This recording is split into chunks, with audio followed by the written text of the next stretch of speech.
Romania, a country located in the southeast of Europe. It is ruled by a coalition of the Social Democratic Party, National Liberal Party and Democratic Union of Magyars from Romania. On the 24th of November 2024 Romania held its presidential elections.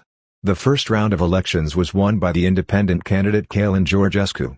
Călin Georgescu is a Romanian populist who holds Euroscepticist anti-NATO views, fundamental religious views, pro-Russian views and filo-fascist sentiments, often making apologia for Romanian fascist leaders Ion Antonescu and Corneliu Zelnică-Drăianu.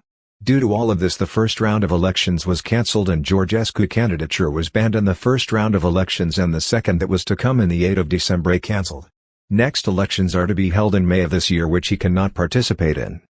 Now, as I mentioned in the title, we will look at his support base. For this we should consult his program Food, Water and Energy, which on page 2 it states that, sovereignism, distributism, concise and clear. Sovereignism distributism is a social and economic model of freedom and the common good, brotherhood, based on local production and participatory democracy, which can be a saving solution for any country, not just Romania. The sovereignist distributist economy is the economy of worker owners, traditional families, communities, and the authentic Romanian producer. And distributism involves the widespread distribution of wealth by encouraging, supporting, and generalizing small and medium-sized productive ownership and associative forms. As we can see, his target support is the petty bourgeois, which in Romania is quite sizable. Călin Georgescu targets this section of the population and gets support from such a population because he knows the misery they face. The petty bourgeois, the reactionary and conservative class, cannot stand in competition with the superior big capital and are put in a bad position. Călin Georgescu, who is a champion against Western influence, against big capital and a champion of the petty bourgeois, knows to base its support on it. But we communists know that the petty bourgeois is doomed to fail, either become proletariat or perish in the competition against big capital. Karl Marx states in the Communist Manifesto, first chapter, of all the classes that stand face to face with the bourgeoisie today, the proletariat alone is a really revolutionary class.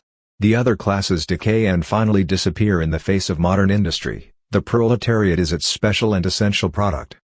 The lower middle class, the small manufacturer, the shopkeeper, the artisan, the peasant, all these fight against the bourgeoisie, to save from extinction their existence as fractions of the middle class. They are therefore not revolutionary, but conservative.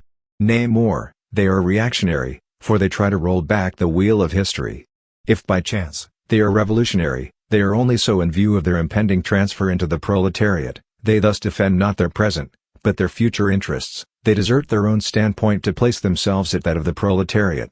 From here we can see how the petty bourgeois will stand with the filo-fascist Călin Georgescu. They want to save themselves from extinction.